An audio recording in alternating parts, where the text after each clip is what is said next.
Hello and welcome to My Xbox and Me, episode 246. I wrote it down on a piece of paper. I am one of your hosts, MC Fixer, alongside the one and only Too Fresh Crash. Crash, how are you? I'm doing good. You? Yeah, I'm not too bad. I mean, it's been still weird. The world's still in such a weird place right now. Yeah. Where, like, something keeps happening, like, every single day. There's something. Yeah. Like, there's no rest. Yeah. Do you know what I mean by that?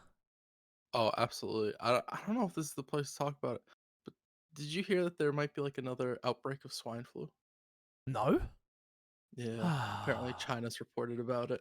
I'm like 2020 just keeps like, It's just one packing thing. it on. Just one thing after another out there, isn't there? It's just like honestly, it's like, and not okay. And when I say that, I don't mean like it's a bad thing. Obviously, we had like the Black Lives Matter, and then you've got the Me Too stuff, and then we've got every content creator in the world, like not every, but lots of content creators in the world are just getting exposed for all the heinous stuff they've done, which is a good thing. Don't get me wrong, but I'm not gonna lie, I had a dream. I say a dream, it's more of a nightmare. I had a nightmare last night that I got Me Too'd. And I was like, this is never gonna happen. Why is that even in my psyche? And it was just, I know for a well, I know from my side of things, I don't think I've ever done anything to make somebody ever feel uncomfortable. Again, I always say, and I've been saying lately, I'm so happy I'm with Hayley. I'm so happy because I'm quite a flirtatious person. But I would never want that to come across as making someone feel uncomfortable.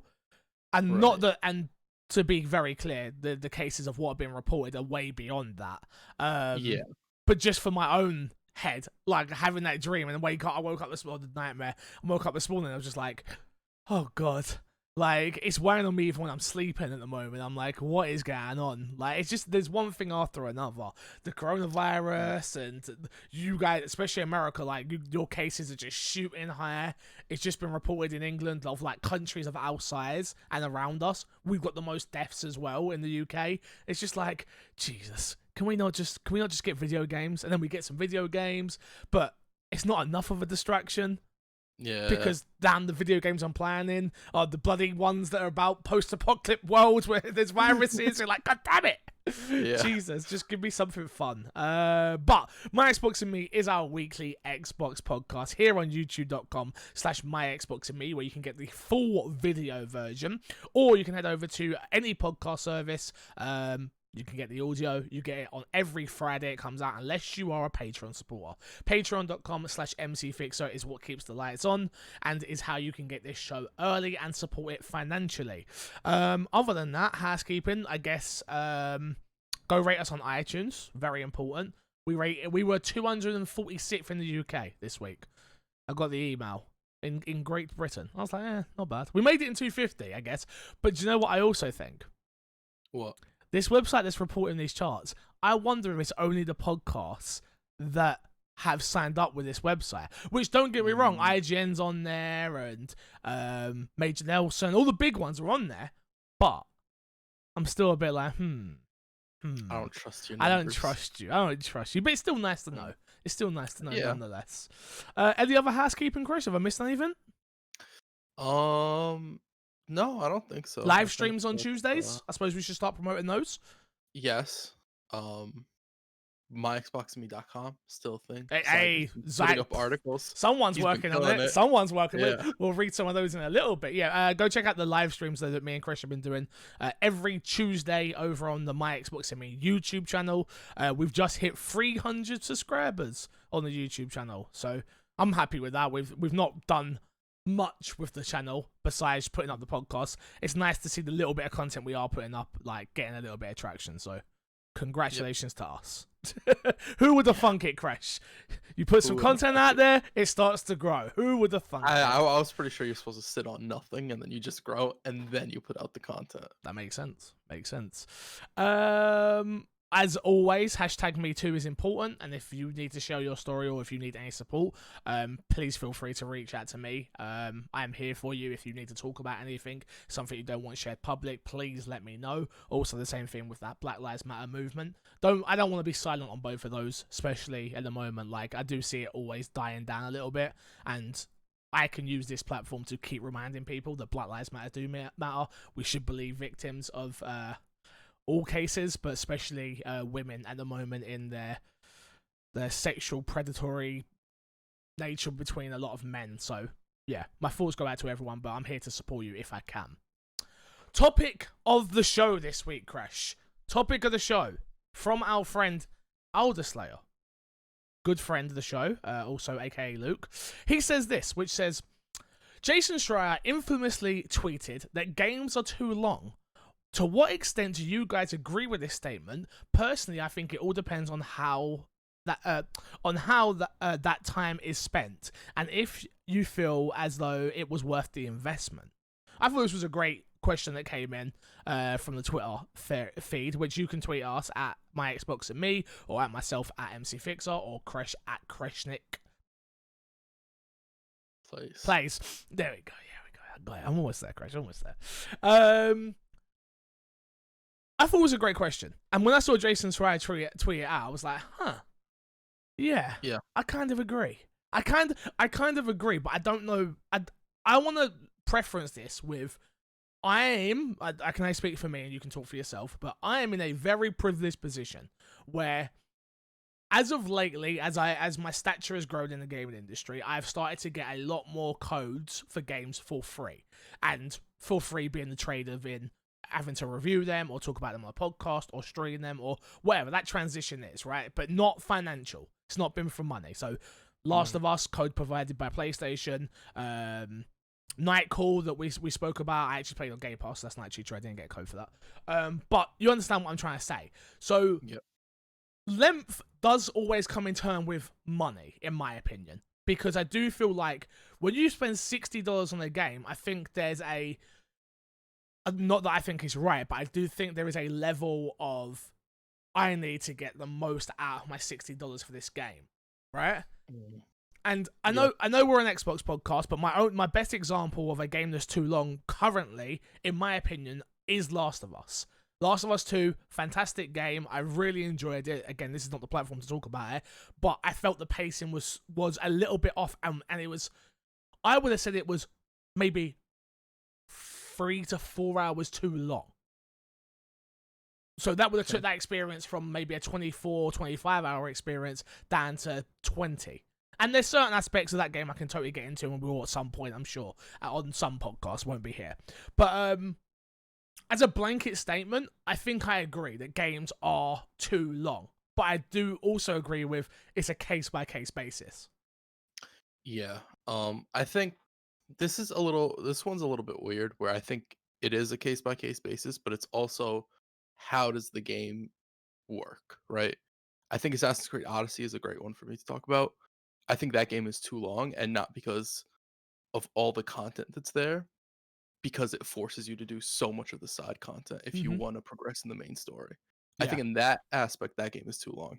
I think a game having a lot to do outside of its main story path is fine. You look at something like Witcher, and Witcher does that.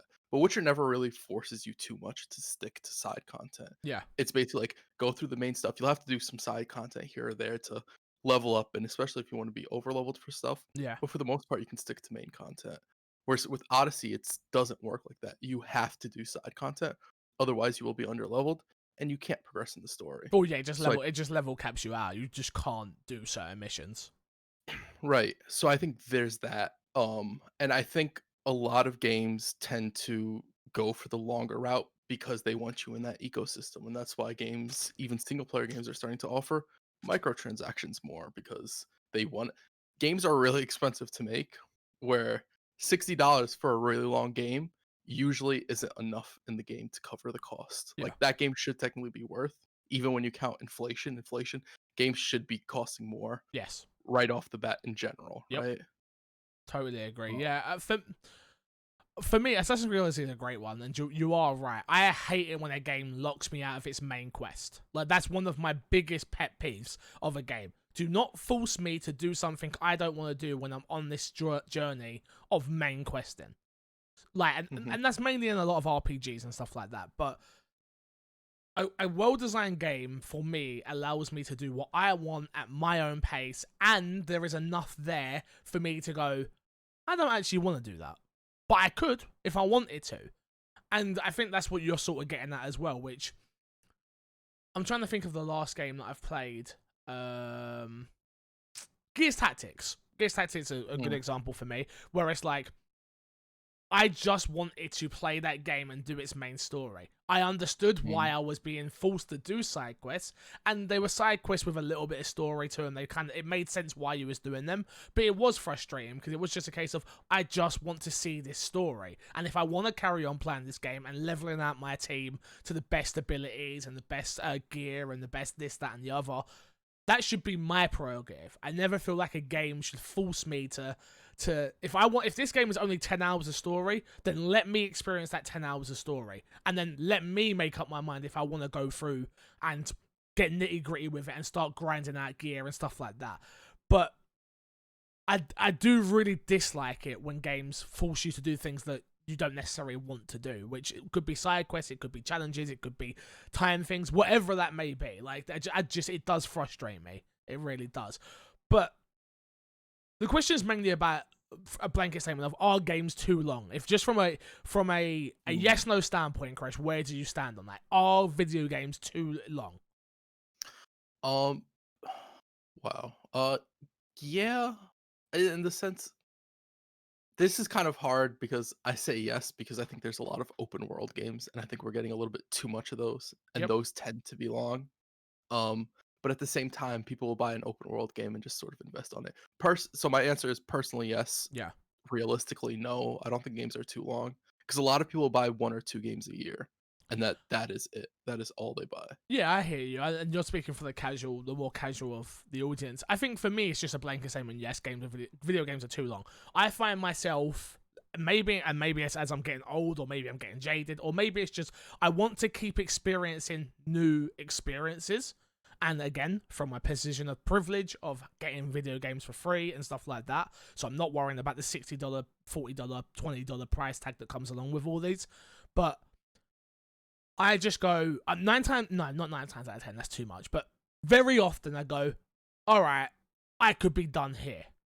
Because it's my job, I carry on, don't get me wrong. But very often I get to games where I'm like, I see where this is going, or I've already enjoyed this gameplay loop enough that I just don't need more of this. And I could do with it slowing down. Again, Last of Us, perfect example. Think the game's amazing, think it's fantastic. Did think it was too long. Did think there were certain points that I was just constantly always walking. I'm here, and we're going to go on a very long journey to this place. And it's like, I understand what the game was doing, but it was just a case of, can we just get there already? I want to get there. And that game's very well designed it's purposely designed in that way, but just one of my pet peeves in video games in general, where it's like, we're going up that mountain. Okay, cool. Just take me up the mountain. Not unless it's going to be a really fantastic journey getting up that mountain. Speed this along a little bit. Yeah. I think there's a discussion to be had about Last of Us, and not a place. Yeah, not a place here. I don't Yeah, think this is the place to talk about no. it. I think Red Dead Redemption's a great example of it. Yep. Everything is just super long. It's super realistic. That's right? a way better example. Chris has got to wake up for the podcast, everyone. No, I agree. But, I think Red Dead's the perfect example, actually. Like, a lot of people talk about how good the game is, and it absolutely is. It's super realistic. Yep. It's just too long. Everything I do, like when you go into the camp, you have to walk slowly. That is too long. Yep. I want to just run around and be able to do what I need to do. Yep. And I think that's really important. I think small stuff like that help pacing a lot. Yeah. And maybe that's something that developers need to look more into, possibly like break that immersion a little bit, because the player doesn't necessarily care about it. The player will live in the fantasy world no matter what, most times. Yeah, Red Dead's the perfect example. Just dropping the horse. You know how much I hated that goddamn horse. Just running into a tiny brick and the horse breaking its damn legs every 2 seconds. You're just like, I get it. It's realistic, but it's not fun. And video games are meant to be fun. Yeah. Well, I think so. I think video games are meant to be fun. That's a conversation for a different day. Yeah. That's a really interesting conversation, because I 100% disagree with that. Well, we'll do it another time, shall we? We'll do it Yeah. another time. Chris, what you been playing, dude? What's been in your goddamn box this week? I'm gonna ignore the game that we're talking about later, right? Yep. Wait, did you play it? Uh, yeah, Ha! on Game Pass.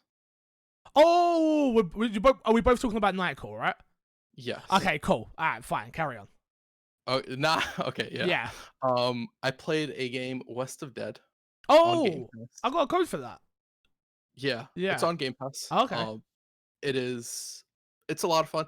It's Dead Cells, but a top-down cowboy game. Yeah. It is fun. It's a lot of fun. Um, I think it does some stuff different than Dead Cells. I haven't fought a boss in that game yet. I've done 5 or 6 runs.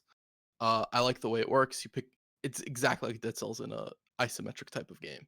Got it. I recommend people trying it if you like Dead Cells. It was a fun time. I don't really have much more to say than that. Fair enough. Fair enough. I've been playing more COD, which is Of course. obvious. More wins, obviously. Almost up to 15. The new update just come out today. 200 people. 200 Yeah, people. I saw that. They've added new contracts. They've added new guns. So I'm like, okay, I'll see. It's still got Mhm. me. It's still got me. It's starting to wear thinner day Mm. by day. But I also think that's because I'm playing solo. Anytime I play solo, the light starts just dwindling out a little bit more. Every time. You gotta snuff out the light fix. No, I don't want to, because what else am I going to play? Just play it in the dark. Ah, The light can't dwindle away if you snuff out the light. don't think that's what I meant, but sure. Yeah, Okay, yeah. I'll allow it this time. I understand that I messed it up, but Anything else you've been playing? Smite, a little bit of Apex. Waiting for That's that. about Waiting it, for that really. crossplay. For Apex, Yeah, that's what my chat said to me. Oh, do you want to play Apex? I was like, hell no, I don't want to play Apex. They're like, you'll play. even soon. at crossplay, no, that's not for you. I don't think I'm gonna have a choice. You always have a choice. I wish. I wish that was true. I wish that was true. You always have a choice. I do have a choice. you're Warzone or right. Apex, Yeah, but I think I'm getting to that point with Warzone where I'm like, where you're like, I need to change it, even if something. it's for a little bit. exactly. That makes sense. We're doing a new thing on the stream though, where like I'll play my main game in the mornings, lunchtime. We'll do lunchtime with Fix, where we watch Worth It and all that stuff, and then in the afternoon we'll play in something else. Like we played Nightcall on stream, and we'll talk about that in a little bit. But yeah, it was just a very, very interesting experience nonetheless. Should we get into Fix This Suck? Sure. Let's do it. How do you think 343 Industries' way of handling Halo Infinite's story will be perceived by the wider gaming audience? Halo 5 ends on a cliffhanger, as the universe is being held at gunpoint by Cortana. Spoilers. Halo Infinite takes... I did not know that. I've got to be deadly serious with you. I did not know. I did not know any of that. Not that... Let's get it very clear. If you're listening to an Xbox podcast and you care about Halo and you didn't know that, do not come shouting at me about spoilers. You should have played that game by now. That's on you. True. It's on Game Pass. Exactly. Shame on you for not having Game Pass. Not or, really. or not using it. Or not using it. Or not using it. Yeah, true. Back to time. Halo Infinite takes place 3 years after that. In that time, a lot has happened in the universe. Halo's Bad Blood story, Halo's Shadow Reach story, Halo's 2, for example, most of which... Wait. Is Halo 5 a prequel? I don't know how many of these stories. I think Halo 5 came out before most of these stories. Oh, okay. Halo. Sorry. Most of which. Most of which the average. Thank you, Zyger. Most of which the average Halo fan wouldn't know, as most Halo fans don't read the books or play the spin-off titles. How do you think fans are going to react to a sudden 3-year gap story between games? How can 343 better explain the events that happen in between games so far, who don't consume the extra content don't feel lost? From Zyger1337. Chris, you better answer this question, because you know I ain't got treat all the content as if it's new information to the player. Yeah. Don't talk about it like it's existing. That's what Halo 4 did a lot. Because Halo 4's whole story was stuff that was from the books and all that stuff. And it was all treated as if the player should know this stuff. Just treat the player stupid, in all honesty. Have a well-written story. It's not even really stupid though, is it?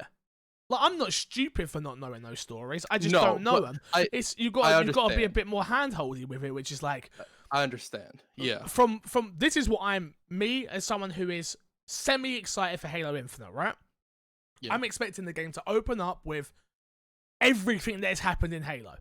Generally, that's what I'm. If they're making such a big deal about this being the Halo game that is launching with the Series X, and this is the new start for Halo and stuff like that. So I'm expecting not just the Halo Bad Blood story and Halo Shadow of Reach story. I'm expecting Halo 1, 2, 3, 4, 5, and all this side content. I want it all wrapped up and put in a nice bow. And then here's this game that takes place 3 years in the future and goes, now experience it. With all that knowledge we've just given you in a 5-minute, 10-minute quick roundup. You know what they do in some games. Like Gears Tactics does it at the start of Gears, where it's like, this is what's happened. All right, here we go.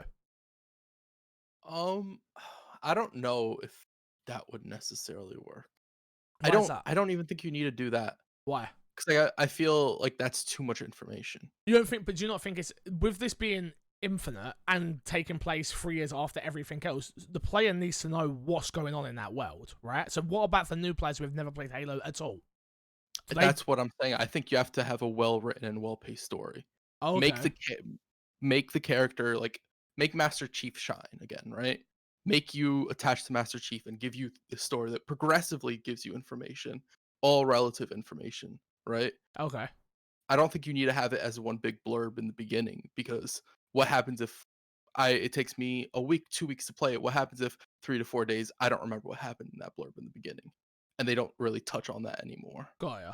Okay.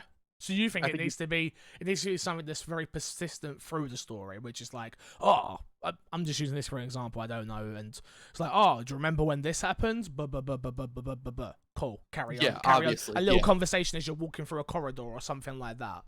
Or yeah, obviously. I don't know. Better wording than, hey, do you remember when Yeah, this happened? no. Yeah. Obviously, yeah, better writing absolutely. than my stupid head can come up with on this podcast. But you understand the premise of what I'm trying to Yeah. say, which is like, tell it to us in the story that's already being told while telling us a bigger story as well as. Yes, absolutely. Come on, give me 'Cause some. that credit. also helps people stay connected to the story from point to point, right? Where you are getting these like little mini you're getting little blurbs of information about the world, right? It'll have been sometimes from past games, books, and all that stuff, but it is still information about the world that keeps you attached and maybe get even more invested in the universe itself. Got you. Yeah, they have to handle this Halo game so well. Like, there's Yeah. so much pressure on this next Halo game because it is the one that I feel like from an esports point of view, people are waiting for it. I feel like from a story point of view, people have not been happy with the Halo story for a little while now. From just people that come into my Twitch chat, and then for me, for a new fan, which again I say new fan even though I've beat most of the games, but from a new fan's point of view, where I'm like, okay, show me why I should care. There's so much hanging on this new Halo. There really is. I mean, I'm really excited to see it this month, to be honest with you. To see the new stuff. And, yeah, should be really, really interesting. There was another question we got about Halo, Crash, so I want to quickly get it. Okay. Or can you get it, actually? Because I can't come out of Discord because I've got us both on. It's in the podcast talk in my Discord from Millie Midas. He asked about something that was in the teaser. Again, I watched the teaser. Obviously, I didn't understand any of it. But he asked about a certain character. So I feel like we should definitely, or characters, or race. It's the Banished. So read the question for me, and then we can go from there. Do you think bring the Banished into the mainline Halo games is a good choice? So, number one, this is a question for you, obviously. I can somewhat answer this because I asked Ben because I was confused. Okay. The Banished, and I might get this wrong, so don't crucify me. The Banished. What's your Twitter? What's your Twitter account? At Crushing Plays. The Banished are part of the Covenant that separated from the Covenant. They're brutes. They're bad guys. Well, I understood that part, that they were bad guys, Crash. But are they not in any of the previous games? You remember what then? brutes are? I think they appear in Halo 2. Crash. I remember what grunts are. Brutes are the big guys. The bigger ones. The bigger ones that usually that'll have the sword sometimes, or the grav hammer. Mm, doesn't ring a bell. I got. Okay, well, I tried. I'm being Somebody serious. knows. Plenty of people know. We're the idiots in this conversation. People are shouting in their cars right now at us like, "You're idiots! How the hell if you had an Xbox podcast for the last 250 weeks? You morons!" I understand. Don't get me wrong, but ask me something about Gears. Ask me something about Sunset. Do you want me to ask you something about Gears? No, because you're really nerdy about Gears as well. So maybe Okay. I might get that wrong as well. So that scared me. Okay. No, don't. Are you excited for this new Halo game, Crush? I'm excited to see what they do with it. I know for a fact I will at least get some enjoyment out of the multiplayer. Yep. It'll have the custom modes, which is really fun in Halo. Yep. That'll take a little bit for people to make the games and all that stuff, but that'll be fun to look forward to down the line. I'm interested in the story. Interested is a very You're not hyped. I'm using that word You're specifically. not hyped. You're not hyped. Why are you saying I'm not hyped? I just don't feel your hype. I don't feel like you're excited for it. Okay, Interested what words is not. did I use? Interested. Interested. Mm-hmm. I'm excited for the multiplayer. No, I'm not. Okay, talk to me about the story. Are you excited for the story? Of course, we got Master Chief back. No, you talk so much he's shit. shooting. You're He's such a liar. You're such a liar. He's on his way to try and get Cortana back. Crazy stuff's happening. Crazy. I don't know if he's going to get Cortana back. No, she's evil. I found that out like 10 seconds ago. Facts. You know what? She's ghosting him now. She's like, it's yo, pretty messed up. Can't pick up the phone. My bad. Moving on to our next question is, how far do you think the integration with Facebook Gaming is going to go, especially with the upcoming Series X from Paul Despawn? They've already confirmed that they're not touching Facebook Gaming on the new Xbox. They said the integration, we're not going to be getting that on the dashboard or anything like that. I'm sure they will figure out a way to let you stream from your Series X to Facebook Gaming. I'm sure they will figure that out. But other than that, I don't think there's going to be anything else. Thankfully. Yeah, no, I agree. I wouldn't want Facebook integration. I think that was one of the biggest things. I think we had talked about it in terms of streaming. Will they let you stream to Facebook from Xbox? Yeah, I don't think we mentioned it last week, actually. Did we talk about it off podcast? Probably, more than likely. Okay. Yeah. Where it's I'm sure that Facebook will probably make an app or something like that, but I don't think it'll be an Xbox focus. Yeah, I think Aaron Greenberg it must have been Aaron. I think it was Aaron Greenberg who said it. I think and Samuel as well, who works for Xbox On, both said that they're currently not. It's not something that's going to be on the forefront of the dashboard and stuff like that, which I'm so thankful for. So thankful for. Yeah. That's this month, Fresh, that dies. 22nd of July. Mixer, done. Gone. Crazy. Let me ask you something, because I was talking about it on chat the other day. As someone who is a streamer, of just like myself, how do you feel about all these Mixer streamers coming over and getting partnered just by showing their Mixer stats? How does that make you feel? As someone who's been on the platform, I think you've been on the platform 5 years. I've been on it 6. Does it make you feel any type of way knowing that they're able to just transition over and get partnered? No. I think it's in Twitch's best interest to do that. I think I don't think it's beneficial to a lot of Mixer partners that come over and get partnered right away. They can't carry over their audience. Yeah. Because I do think if you have partner status and you're not able to hit high numbers, that looks worse than if you just come over and you're like, hey, I'm from Mixer, yada yada yada. Yeah. I've said I'm quite envious. I'm not, because we were going through it on chat. I think I said jealous at first, and then I was like, jealous is an ugly word. So we went with envious. I don't know. There's a part of me that's just like, wow, I'm at the best. I've had the best month on Twitch that I've ever had. I'm at 900 plus subs. My concurrents are up. My engagement up. Everything's up, right? But I don't know. It just feels weird to see someone who's got 300 followers on Twitter or 200 subscribers on YouTube, and they do take all of that into account when you get partnered with this transition period. And I'm just like, well, what about me? I've been doing this for so long, and I've been helping build this platform, and along with anybody else that's been streaming on it. Yet these Mixer streamers can just come over and just be like, okay, well, here's my stats, and we all know from the Channel 1 stuff, you could get 100 followers just off that every time that happened, or that would include some of your view counts and stuff like that. It's like, it just seems a little bit disingenuous. I don't know. It just envious, definitely envious. I'm not angry at the streamer. I'm not even angry. I'm not angry at anyone. I think it's just my own little bias in me. Like, oh, well, I've been doing this. Why do they get that head start? If you know what I mean.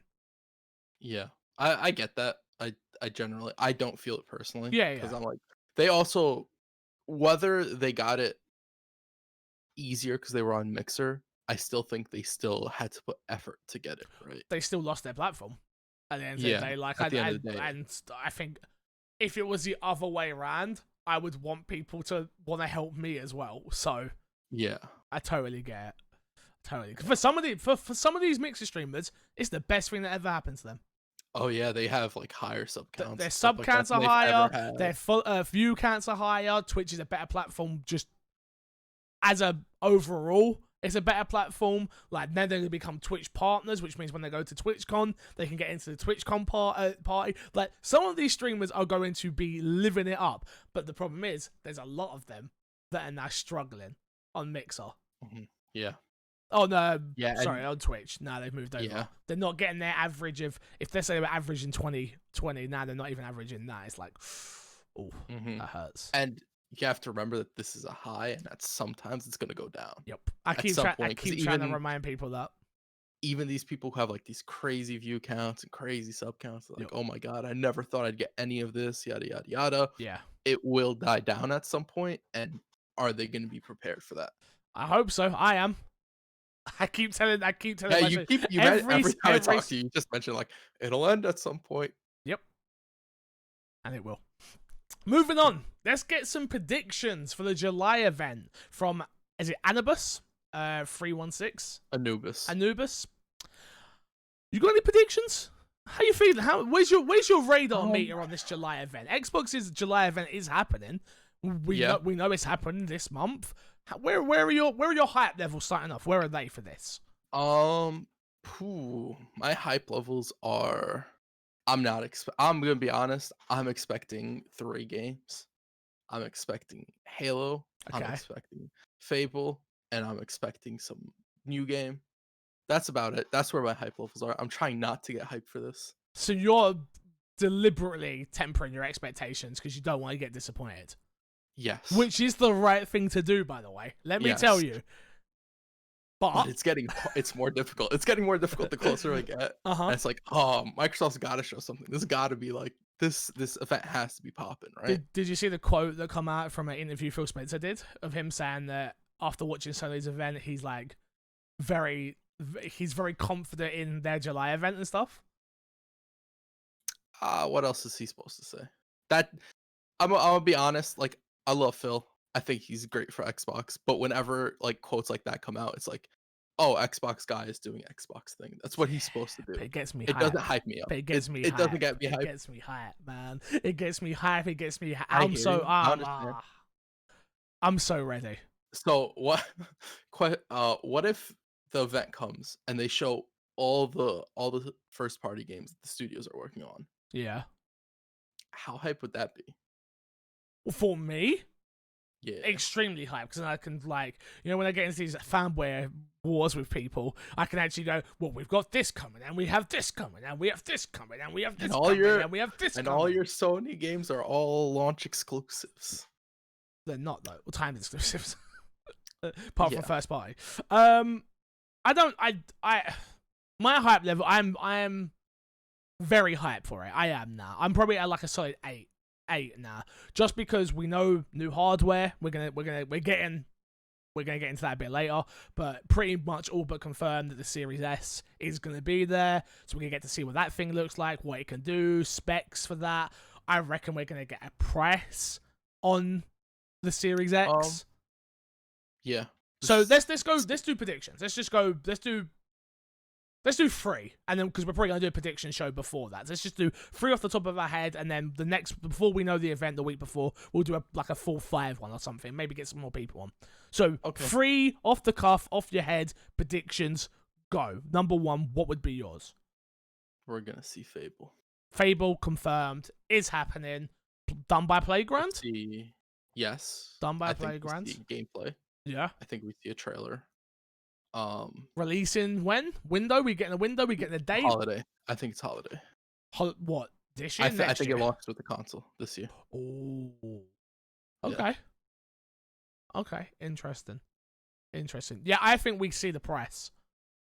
I feel I've been back and forward on this in my head. I feel like they've got the price where they want it, that the pressure's all going to be on Sony now.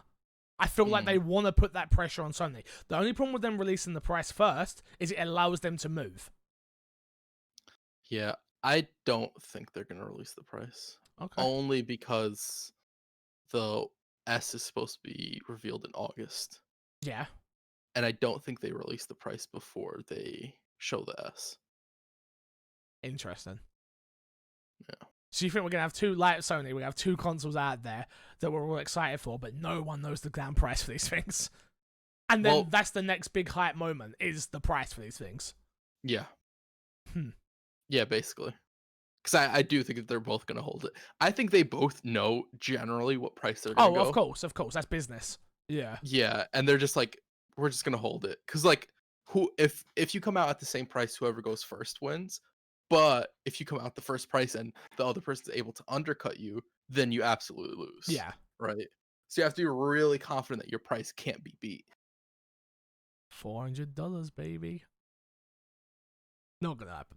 It's gonna be 500. So everyone's aware. It's gonna be 500. Bro, 400 would be hype. 400. Oh, I'd be very happy. Very hype. I'd be very happy. And PlayStation come out at 6. Never happening. So yeah, that's 1-1. What you got? And what else you got on the top of your head? Let's see. I think we get Halo Infinite gameplay and a date. We already know that's happening. That's not a prediction. That's not a prediction. That is definitely a prediction. That's not so if you get a date, that means you're getting the release date of the console. So you're predicting the console's getting a release date. Nope. Yes, it launches with the console.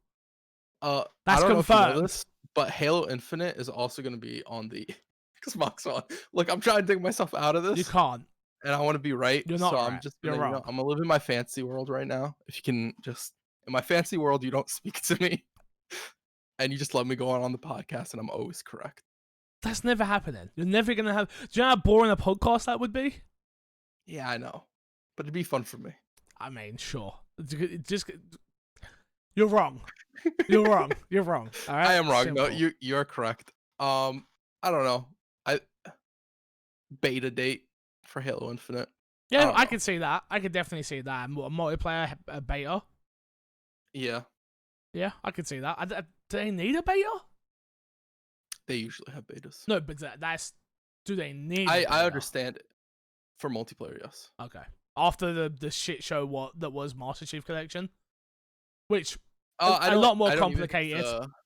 I don't even think the beta is necessarily for online, like connections and network and all that stuff. I think it is for like mechanics and like fine tuning the game and all that stuff. Hype. Because Halo is generally really good at putting out betas and then tuning it after people play it, get their hands and play it. Okay. So. I reckon Dead Rising's coming back. I know. No way. They've said they're working with third parties. We know that there are third parties in this as well. As much as it's going to be first party heavy and focused, I just feel like we're going to get a reboot for Dead Rising. And I'm going to be so hyped for it. They already cancelled Dead Rising 5, so... I think you're overselling yourself on this. I think Xbox already tried that with the Dead Rising 4, was it? That was trash. That was trash, though. We're going to talk about that on this podcast.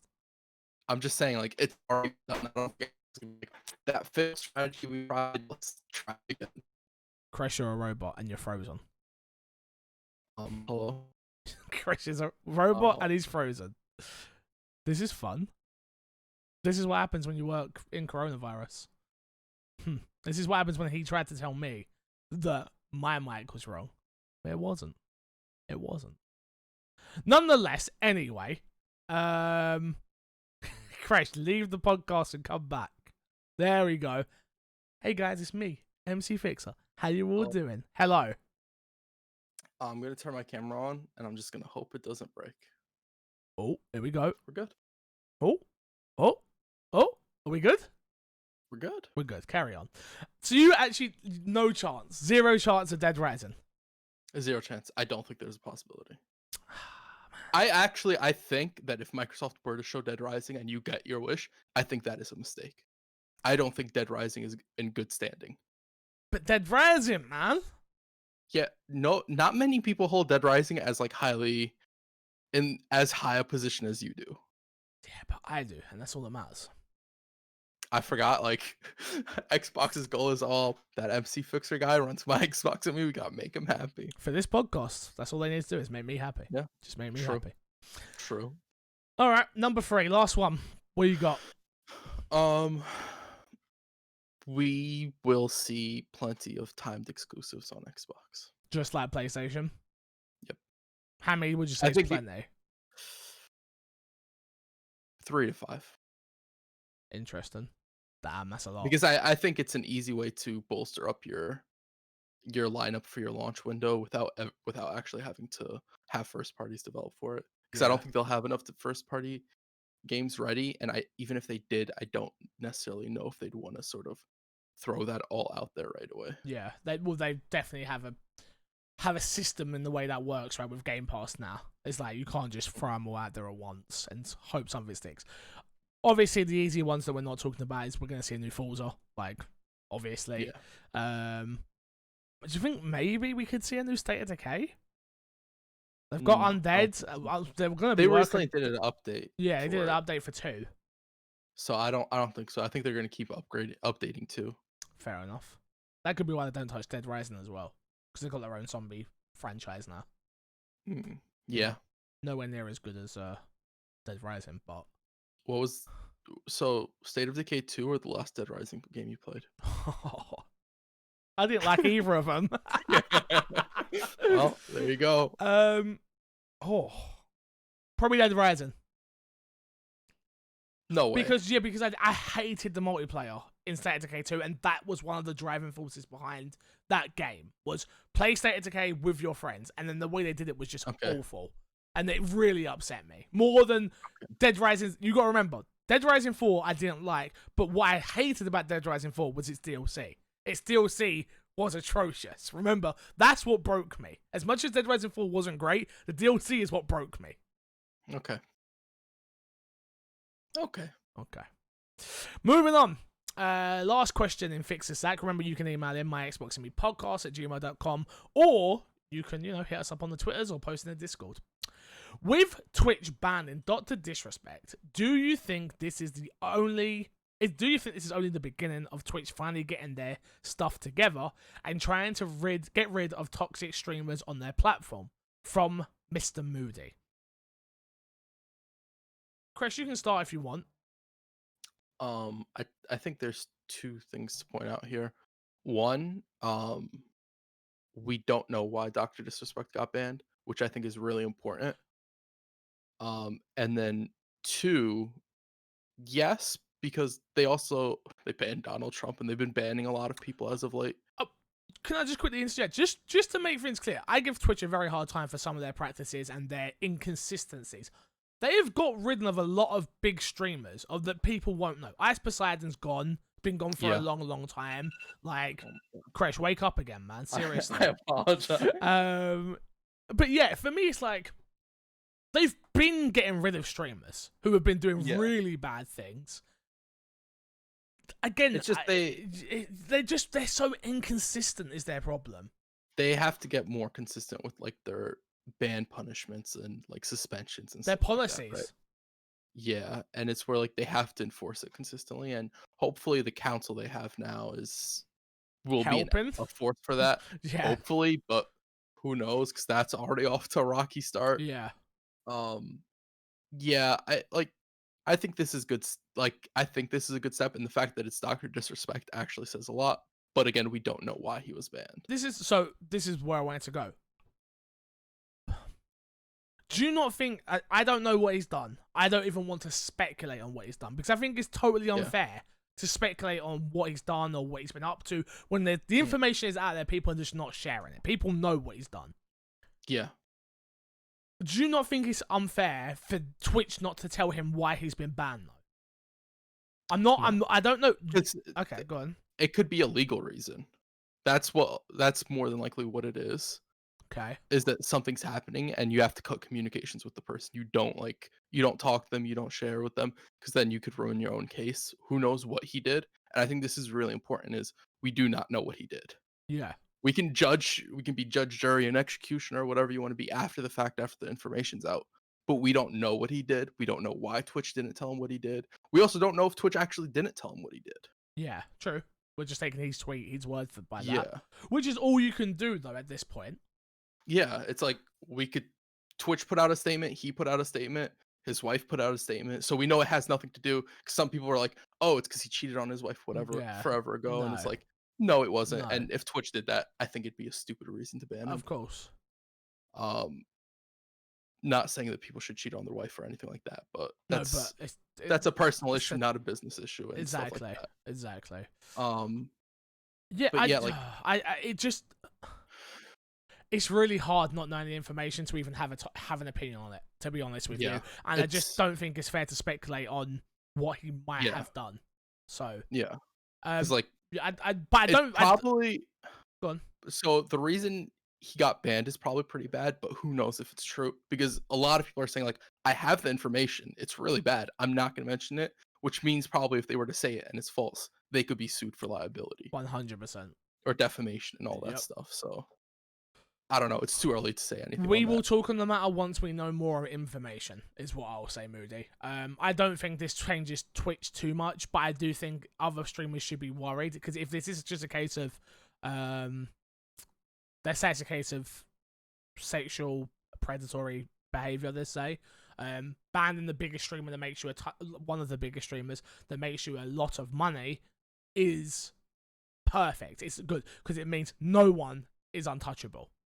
But until there's more information, I'm not saying it anymore. Yeah, no, I agree. Yeah. Fair enough, Chris. Fair enough. Well, I love how there's silence. Remember, I'm trying to write the time code, because you asked me to write the time code. All I'm saying is I got a tweet telling me how I shouldn't step on your segment and I shouldn't do it. So there you go. New this week is the segment we're about to do. Fix, did you happen to play your game?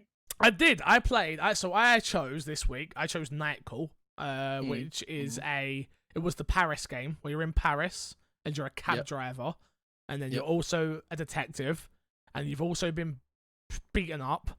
And dude, honestly, we played the game on stream for about, I'd say about 4 or 5 hours, maybe a little bit less. It was really good. Like, it's really good. Like, I had a really good time with it. So the premise of the game is, sorry about that, chat. And I've made the camera all big. Sorry. It was just on your face for a second there, Chris.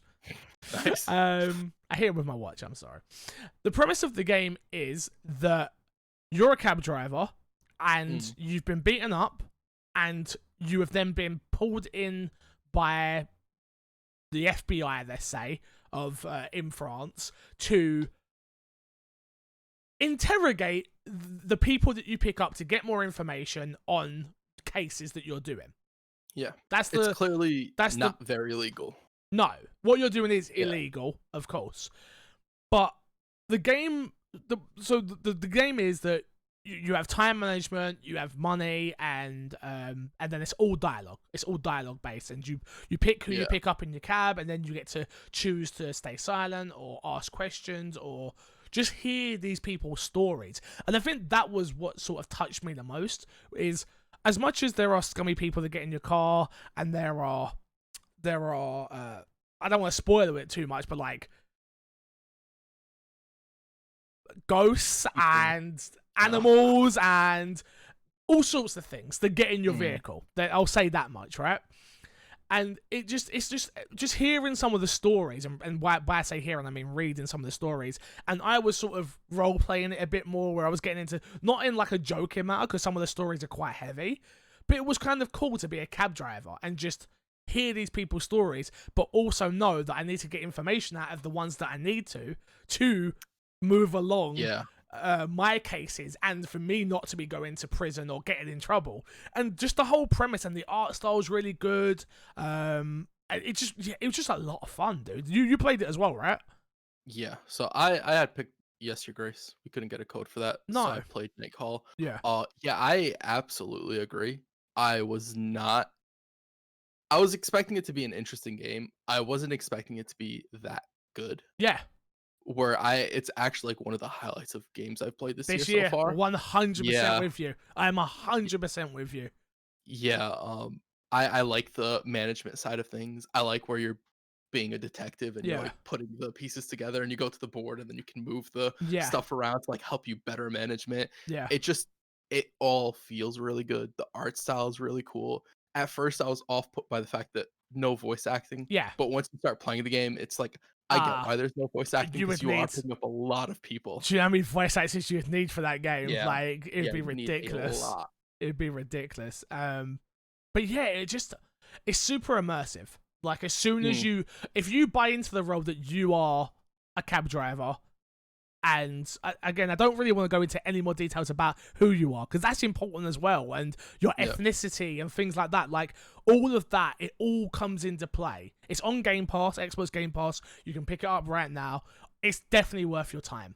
I agree. If you have a spare few hours and you want to get lost in like hearing some stories, diverse stories, and just stories that are not your everyday stories, probably from where you're from, Night Call is a fantastic one.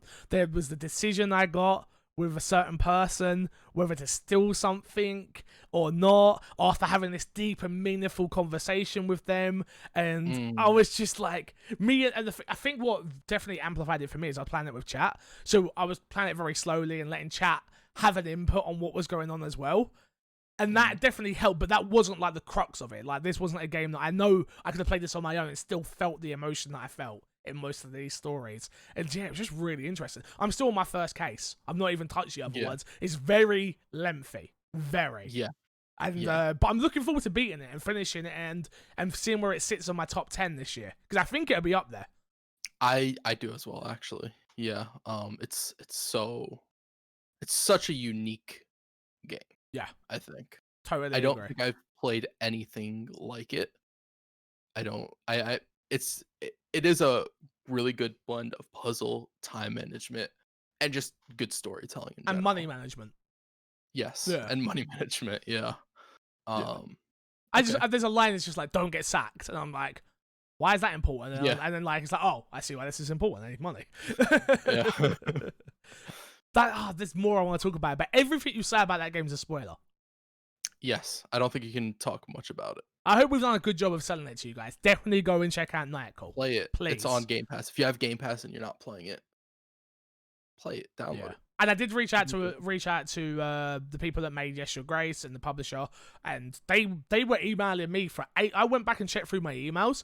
They've been emailing me forever to play this game, and then when I reached out for codes for it, they were like, just ignored me. I was like, oh, that sucks. But I tried. I tried. All right, moving on to next week on Xbox from June 30th to July 3rd. First up, we have Hunting Simulator 2 coming out June 30th. With your hunting dog by your side, explore the Texan desert and forests of Colorado and Europe as you track down 33 animal species. Choose your gear from over 160 official weapons, accessories, and clothing items, including Browning, Winchester, and Bunshell. Pre-order now to receive a bonus weapon, the premium Beretta 486 shotgun by Mark Newson. Um, Ooh. that's Hunting Simulator 2, June 30th. Uh, July 2nd, we have the Ottoman Empire coming out. Good pun on words there. An intense quick fire party shooter with jetpacks set in a world where otters rule. You must gear up, strap on your jetpack, and travel across the galaxy in havoc, causing party game mayhem. With rapidly changing game modes, 8 customizable characters, and game-changing hazards, no round of the Ottoman Empire will ever be the same. That is the Ottoman Empire coming out July 2nd. On July 3rd, we have Alphadia Alphadia, Genesis. I think. It's Xbox Play Anywhere. Good. Having been at peace for only 15 years since the end of the Energy War, the kingdoms of Arklane Yeah. and Gal Sabine Yeah. are once again thrust onto center stage after murder perpetrated by a clone comes to light. Engage in intense 3D turn-based combat and beautifully rendered visuals, vibrant energy, and break skills. That is Alphadia Genesis coming July 3rd.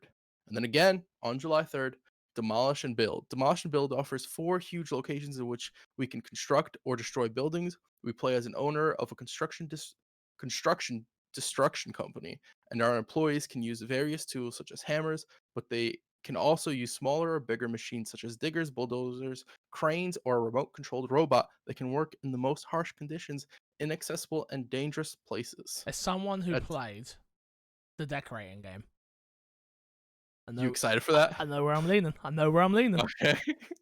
uh, that's Demolish and Build July 3rd. Uh, July 3rd again. Clash Force. The evil Crackman and his minions are causing mayhem, and only Clash Force is up to the task of stopping his fiendish plans. Guide Voom, Scorpedo, or Ekid through forest bases, hydrofield deserts, underground mines, and eventually to Crackman's flying fortress, where the final battle will unfold in this love letter to the classic 8-bit run and gun action games and 80s cartoons. That is Clash Force July 3rd. Fair enough.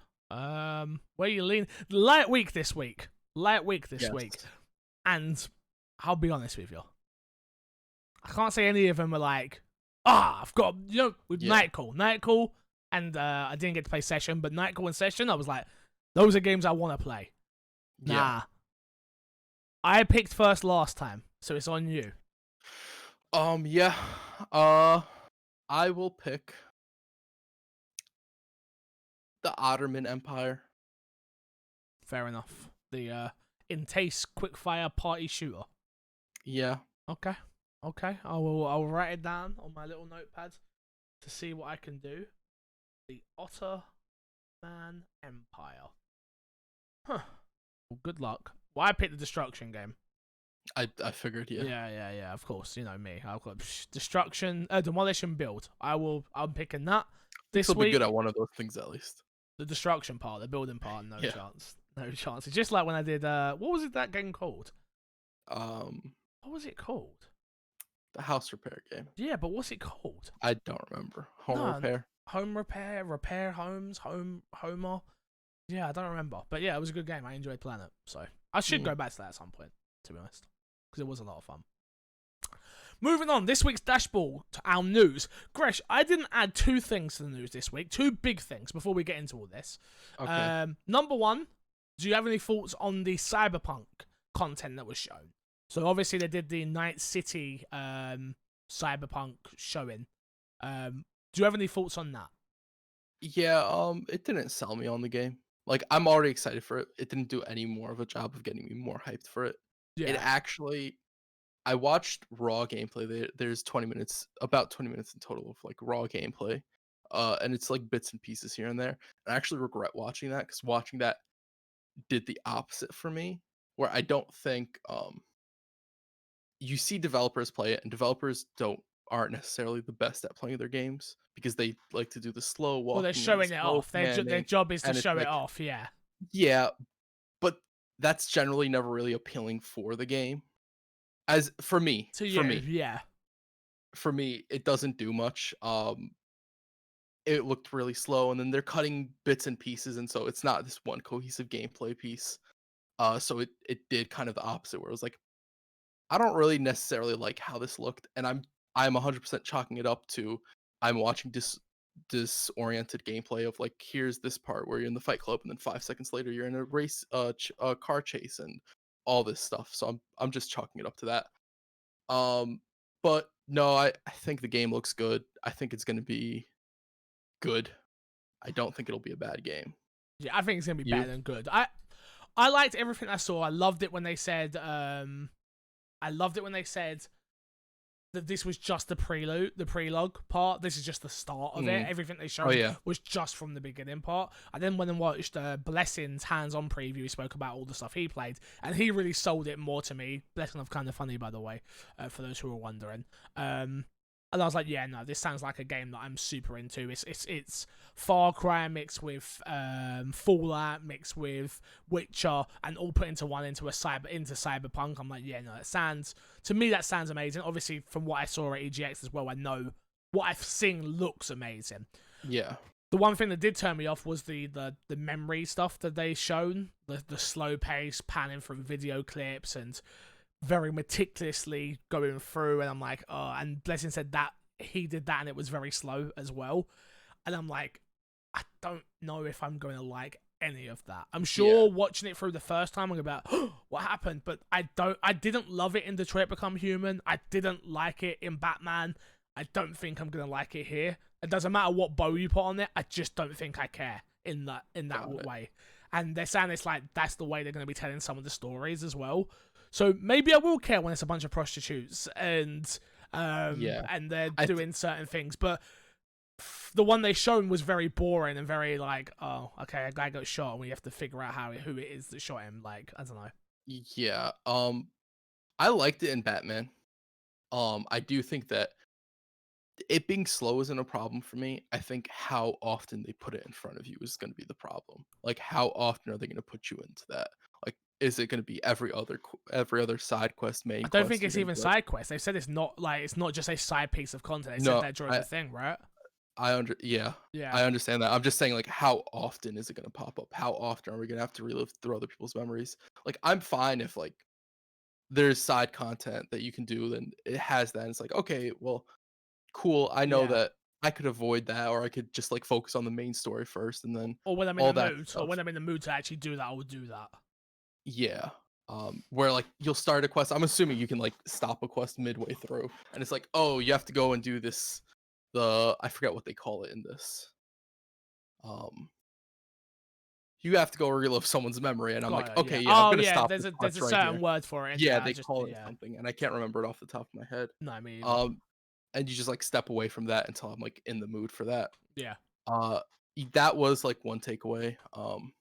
But yeah, like it's more of what I expected for Cyberpunk. I'm already excited for this game. Uh, other than watching that raw gameplay, I'm more excited. I watched not more excited. I'm as excited. I liked what I heard from the previews that I listened. I watched Alana Pierce did a Q&A. I listened to her Q&A. I was like, okay, yeah, I'm good on this game. I know what it is. I'm ready for it. Yeah, so this was only the first episode that they've done of the night is it the night Midnight City, I think it's called, or whatever they've called it. I'm like, I don't really want to keep looking at it. I don't want to keep seeing more and more and more and more. Like, with you saying that episode 1 means that, to me, it's going to be 3 episodes minimum. Because if it's episode 1, like and 2 like that just doesn't seem part 1, part 2. Yeah. Like, I feel like you're gonna get 3 episodes minimum of this. I'm like, I just don't need it, to be honest with you. Yeah. Moving on from Cyberpunk, the other thing I didn't add onto the docket was Marvel's Avengers. So obviously they showed off more of Marvel's Avengers, the War Table stuff, and we kind of know what that game is now. I guess would be the best way to explain it, right? We know what it is, which is it's a single player Marvel game where you have a single player story, which also has missions that are multiplayer that have story in them as well, where you're grinding out for loot for your Marvel heroes, where you can also get costumes, but also some of the costumes you can't just buy, you can't just earn, you have to buy with real money. And it was just a bit, I don't mind what's there. It's gonna be a solid 7. Yeah, I have this issue with that game where I enjoyed what I saw. I don't know what the game wants to be, right? I don't like this like sort of divisive nature of like, here's a co-op game, but you're gonna have to do the campaign single player, because that just reeks of Monster Hunter to me. And one of the worst things about Monster Hunter is that you have to go on the hunts by yourself first. No, but it's not even that. It's not. It's deeper than that, though. I understand, right? But I'm just saying, like, the feeling it gives me. Like, if me and Jim pick up this game, we can't go right into co-op. No. We have to do single player missions, unlock the co-op stuff, and maybe there's like 2 or 3 co-op stuff, and then we do that, and it's like, okay, Fix, I'll see you in like a little bit. I'm going to do some campaign. See you in an hour. I'll go do the campaign, and then we'll come back together. And yeah. I'd rather. It's weird because I personally would rather not have like these big cutscenes and rather it all be co-op, right? Like you have to cut the budget somewhere for that maybe, and like I would take that. And I understand that's not what most people would want. Yeah.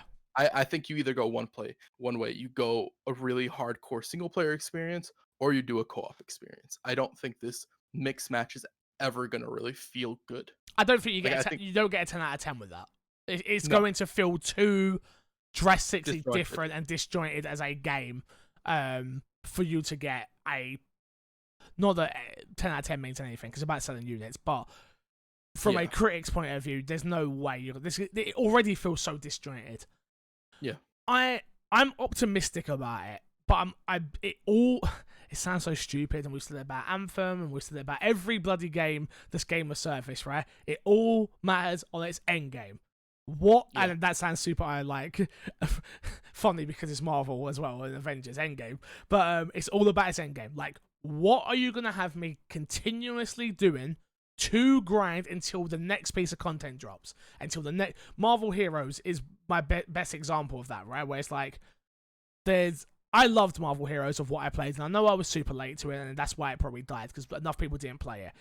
But that's kind of what I want this to be, and it's kind of looking like it's going to be that in third person and stuff. But is there going to be enough there? Like, I remember with Marvel Heroes, me and Haley were going on regular, oh, we got to do our dailies. Are those dailies actually going to be interesting enough for me to want to do them? yeah. And you have to remember, Marvel Heroes was out for a few years Years. before you even got Years and to it. years and Yeah, years. Yeah, I I was played it late. from like when it launched and afterwards, and it's like they did a lot of work to that game, and I wonder how much they looked at Marvel Heroes and they were like, we're gonna take that and that and that, Yeah. or did they just go like, we're just gonna make the game we want? And I think that would be a tremendous mistake from them. Although I would understand it, right? They want to make their game. They don't want to make Marvel Heroes 3D, Yeah. right? Yeah. So it Well, it's is not an sort of just MMO. like, It's not already not an MMO, so yeah, it's not Marvel Heroes 3D to be honest. no, no, Um, that's fair. yeah, Um, I like the I, idea of like building the carrier back up, and I like yeah, what they're saying. I just wonder how good it's actually going to be in practice. I will say one thing that I dislike. When you go into co-op missions, they throw you with AI. If you haven't got friends to play with, yeah, you have to do the Yeah, co-op missions, yeah. I don't like that. I wish they had like a matchmaking function or something like that, which they might, to be fair. Yeah, they But didn't say I it didn't don't. have that. Yeah, but my point is like, if me and you are playing and we don't want to matchmake with randoms and we're playing with AI, how does that work? Is it just my AI and does my AI level up? Oh. So, or how does that all that work, right? Oh, I didn't take it as that. I just took it as if there's two of us, we would just go in as a two. Where And if then you're it'll on throw your in random AIs. no, and no random AIs. Oh no, no, they That's said how I like the took it. That's the how I squad will took it. be I must full be up. wrong. Okay, yeah, I'm that's pretty sure they said the squad will fill up, and maybe I hope I'm wrong about that. I'd be down if I was wrong about that, but that's how I understood it to be. oh, yeah, that's a very good point. I don't want random AIs playing with us. Yeah, and I don't like playing with random players either because like you Yeah, guys aren't on the same page, right? yeah. So it's just I don't know. It's weird. It's off putting. I'm Oh, I'm with you. I'm optimistic for it. I Um, know I'm gonna. I'm more than likely to get it. I know I'm gonna get it. I know I'm gonna play it. I'm sure I'm gonna grind the hell out of it and stream it every day for God knows how long because of what it is. It's Marvel. People love Marvel. I love Marvel. Whatever. I just the actual moment to moment gameplay doesn't look that interesting. It looks like square square square, or XXX I should say. BBB. Why? XXX, BBB, why? Like, it looks so formulaic. It looks so basic. It does.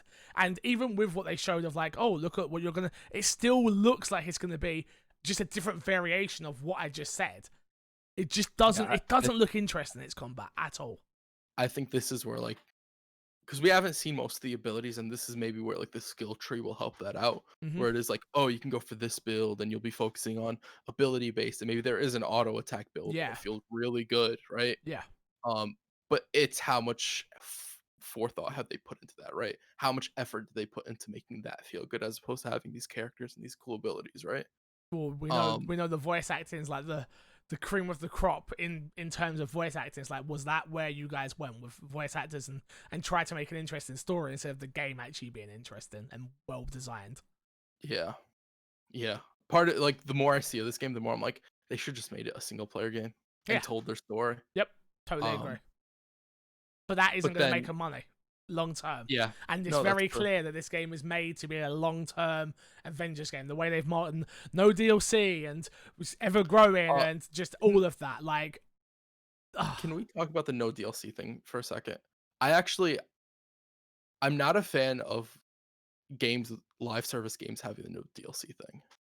well, there's no And contract there between you and the publisher or the developer to say you're going to keep getting content. They stop the content when they want. right, no, I absolutely understand this, but what I mean is like games that tend to live for a long time and have the all the DLC are free, all the characters we add, they're all free. You get them for free. The problem with that tends to be that at some point during that game's life cycle, they end up valuing cosmetics more than they do actual content Hundred because percent. people aren't paying for content. Yep. Where this is actually something like I have issues with all. I think it's one of the problems with that happened with Overwatch, why we stopped getting characters and why they started working on an Overwatch 2 wasn't any reason other than like they stopped getting money from Overwatch. Probably. Um, it's just I don't know. It's weird. I'm excited. I'm looking forward to it, but I'm I'm going to lukewarm. be weary of it. Yeah. 100%. I totally agree. Next up, Xbox Series S will reportedly be revealed in August. A new report claims that the much rumoured Xbox Series X, or the Xbox Lockhart, will be revealed in August after it was originally scheduled for an E3 announcement. According to Eurogamer sources, Microsoft had originally pegged June as its announcement month for the Legit. alleged lowered price, thank you, lower price, lowered powered version of the Xbox Series X, using E3 showcase as a space to explain the console while showing it playing the same next gen games as a more powerful console. The site now reports that the S will get its own reveal, presumably in an Inside Xbox showcase in August, that supports previous VentureBeat's report.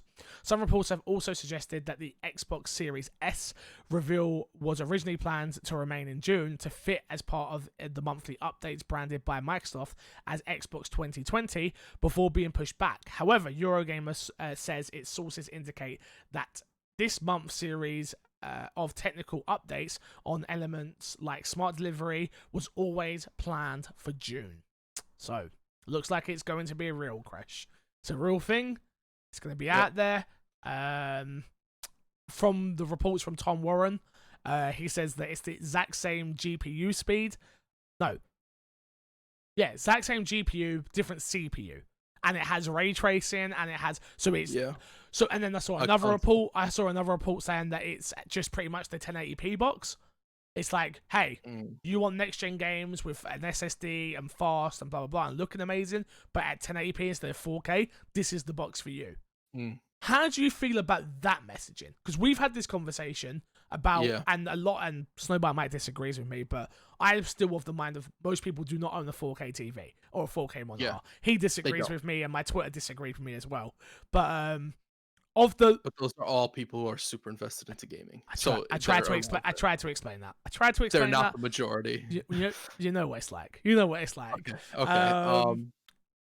Is that a good idea to have a super box and a 1080p box?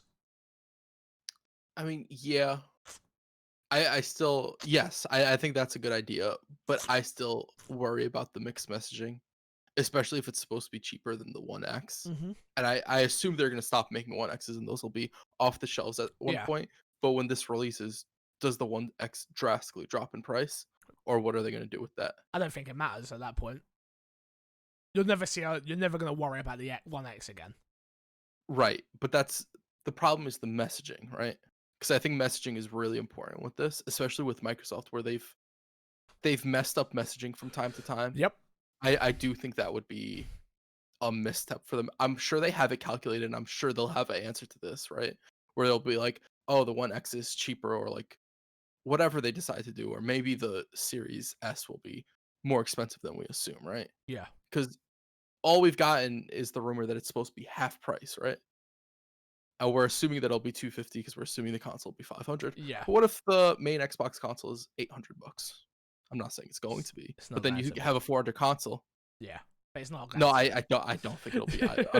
I'm just I putting out know, like devil's a advocate. I hypothetical. understand you. I Yeah. understand you. Um. Yeah, I'm optimistic. Yeah. I'm I optimistic about all this.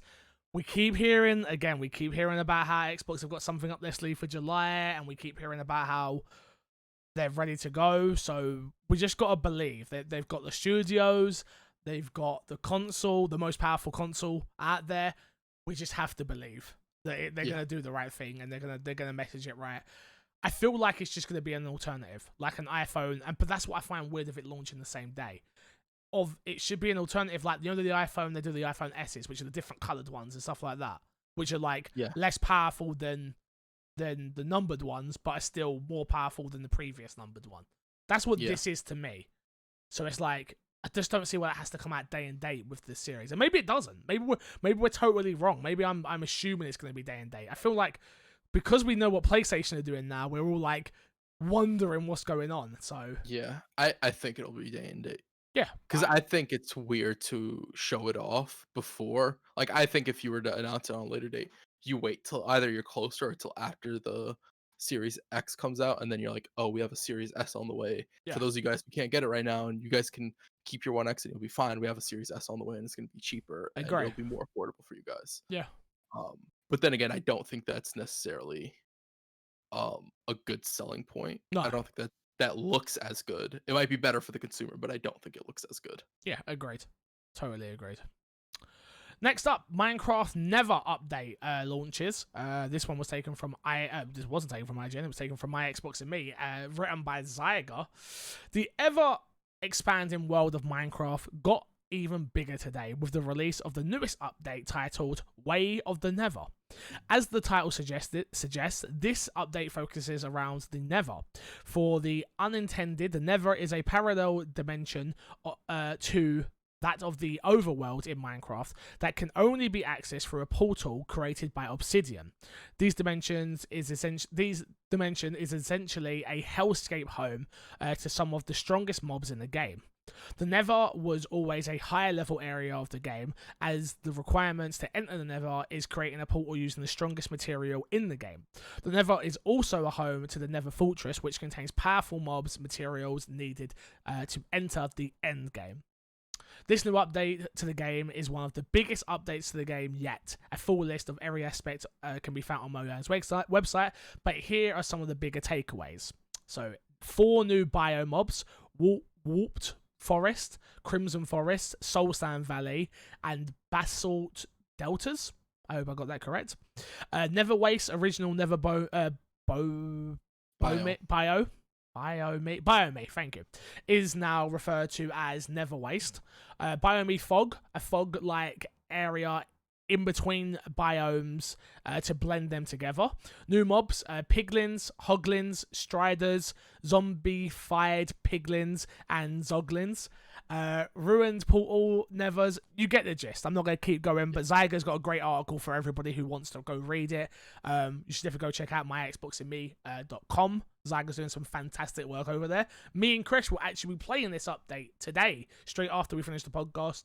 Again, you can, if you listen to this late, obviously you won't be able to watch it live, but the content will be up on youtube.com/myxboxandme, so you can go check that out. You excited? You're not into Minecraft the way I was into Minecraft, and I'm no longer into Minecraft the way I was into Minecraft. Yeah. This got announced, and I was like, I do want to check it out, but I don't see it being more than just checking it out. No, I'll be honest. Like, it also seems like we're gonna need a lot of prep work to actually get to this. It's not hard. content. It's not hard to get to. It's gonna be a lot of prep work. It's not that hard. I don't think this is something done in one stream. It depends. If we want, if we No, don't mess around, I don't think it's a one stream thing. I think we'll be all right. But there's no music in the game as well, just so you're aware. Oh, perfect. I got to bump some music while we waste our time.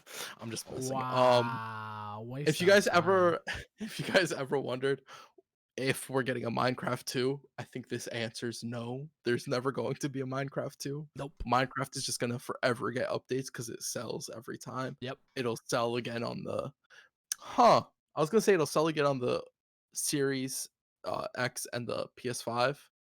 I don't know if it will. because I'm assuming they'll give you a free upgrade, and maybe they sell you an RTX version, a ray tracing version, not an RTX version, Oh, a ray tracing version on those consoles. maybe. Why would you have to? Would you don't think it'd just be an update that will have ray tracing? The thing I with don't know. Minecraft, they've already made the store inside of Minecraft, which they make a lot of money from. So That's true. it's not like they need to keep reselling you that. They sell plenty of kids on skins, and I say just kids, but I know Zygo has like so many skins, so I can't just say kids, even though Zygo's a he's, kid he's at our heart. little kid, isn't he? But yeah, it's a really interesting one that we'll have to wait and see. Really, we'll have to just wait and see on that one. Next up, Crash. Harry Potter RPG reportedly due in late 2021. This one was taken from IGN by Adam Bankhurst. Warner Bros. Interactive Entertainment rumored Harry Potter RPG is reportedly set to come late 2021 on the PS5 and Xbox Series X. According to a report by Bloomberg, although the developers are to be said rattled by such issues as COVID-19 pandemic and J.K. Rowling's recent controversial comments and the possible sale of Warner Brothers' video game publishing business, this RPG game has been long rumoured but never officially announced. While there was a supposed gameplay leak in 2018, damn, that was in 2018, Warner Brothers has yet to confirm this much anticipated title to the open world at large. The project is said to be let players become wizards in an open world that takes place at Hogwarts and its nearby locations. Two anonymous sources close to the project have revealed to Bloomberg that the project is, quote, very real, end quote, and that it is in development by Disney Infinite Studio Avalanche Software in the Lake Salt City, Utah. The sources have confirmed the leak from 2018 was authentic, but many of the rumours that have come out are false. It's also said that despite the COVID-19 pandemic, the possible sale of Warner Brothers' video game publishing business, and the fierce backlash against the franchise creator, the game still remarks on track for the release of next year. There's also anxiety at the studio, however, especially due to the aforementioned comments by J.K. Rowling that are widely viewed as transphobic. According to one person, the studio's management has still not addressed the controversial words by Rowling. Many spoke out against Rowling's comments, including those who have worked close with her and starred in Harry Potter and the Fantastic Beasts franchise: Daniel Radcliffe, Emma Watson, and Eddie Redmayne. Crash, we have a question that came in from Matt Phillips that says, a Harry Potter RPG sounds good, but historically, Harry Potter games have been pretty mediocre. What does this new one have to do to make it worth $60? We will answer that question, but I do want to also double back. So we'll answer that question first, and I want to talk about the J.K. Rowling stuff, and we'll go into that as well, because I don't think that's something we should just skirt away from. I agree. But to answer this question from Matt Phillips, I think it just needs to be what it looked like it was in the leak, if I'm honest with you, which is it's a AAA. Look at the Harry Potter games that we've had so far, right? They've been on the PS1, they've always been done by side studios, or it's always felt like cash grabbings, in my opinion. Yeah, I agree. This could be the first great Harry Potter game, right?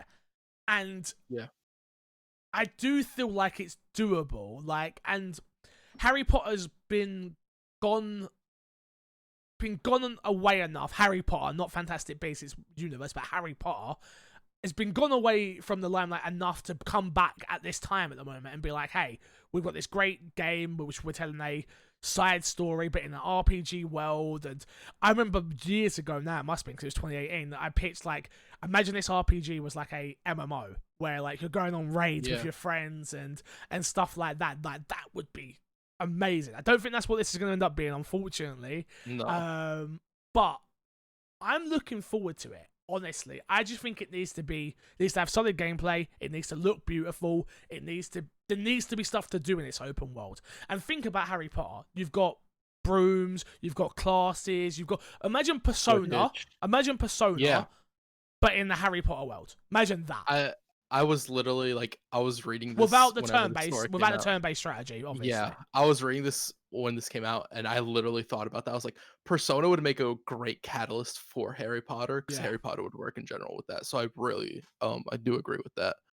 Um, it just has to be a good game, and I know that's sort of like a blanket statement, but I don't know what a good Harry Potter game would look like.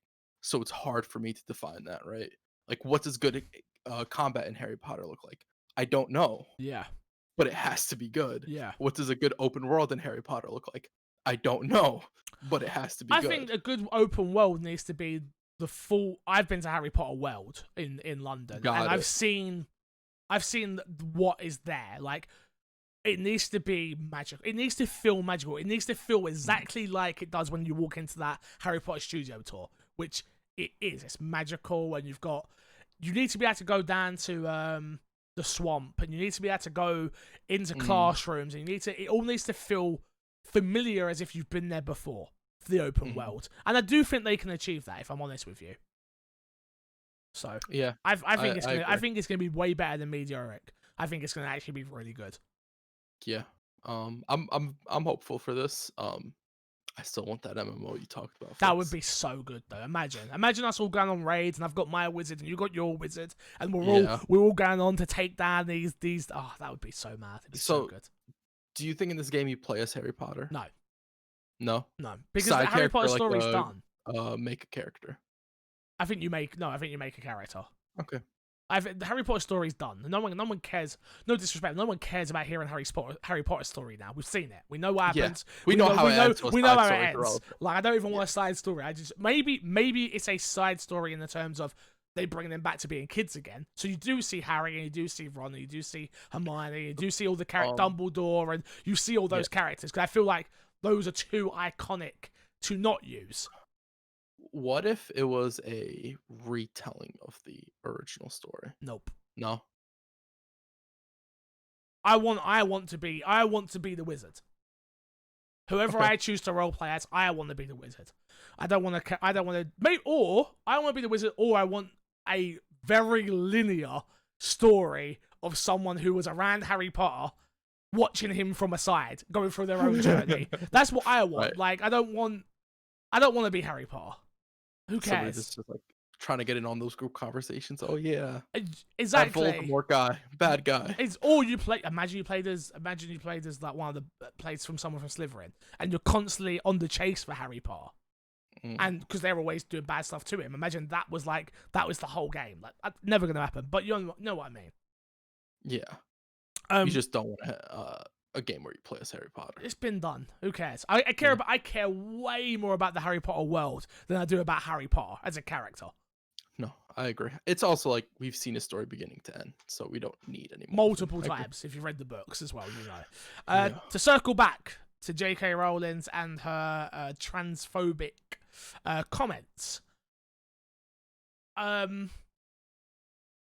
I obviously don't condone anything that she's saying in any way, shape, or form.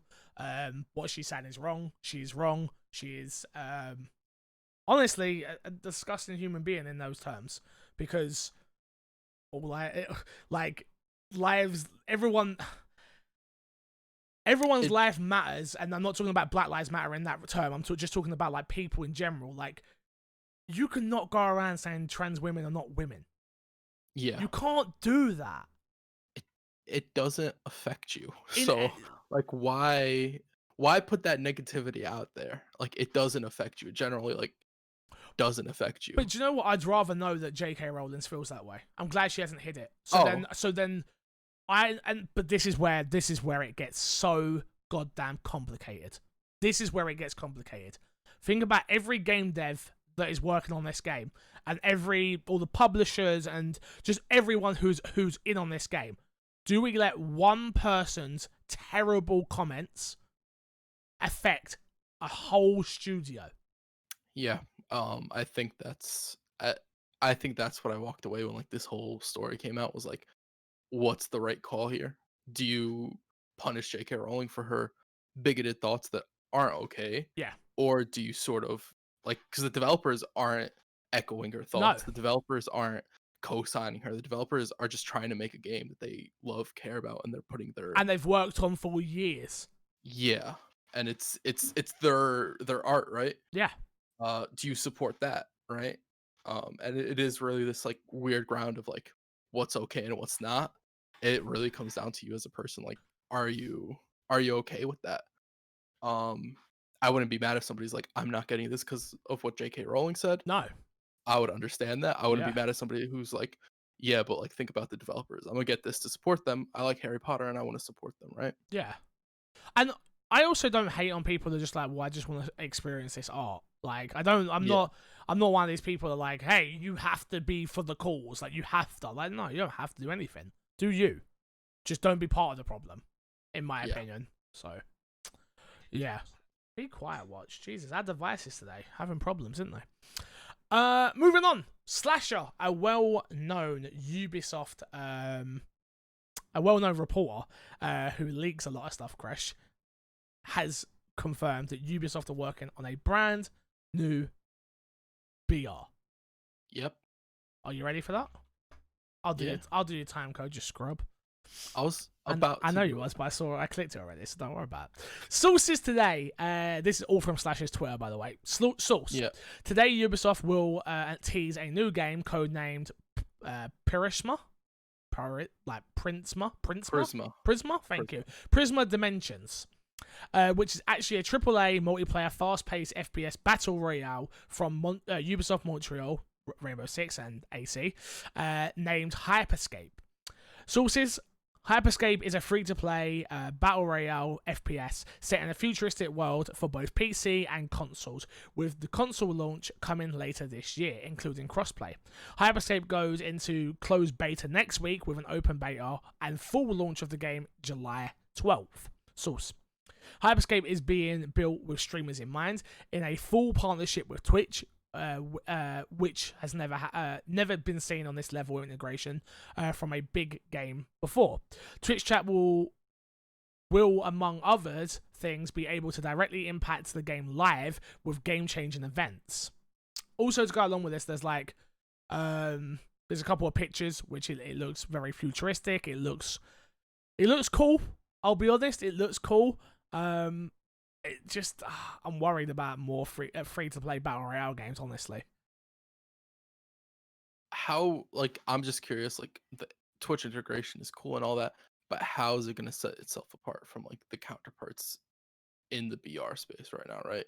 How is it going to be different than Apex, and how is it going to be different than Call of Duty and Fortnite, Do you know other than it just being set in the future? do you know what I think it is as well? I feel like, so I was reading on Slash's Twitter that they're working on an extension, right, where streamers are going to make like extra money from people who buy bits through it and people who like support this game, and you can earn a form of currency if you watch streamers, very much like the Valorant stuff. They're going to push that sort of thing.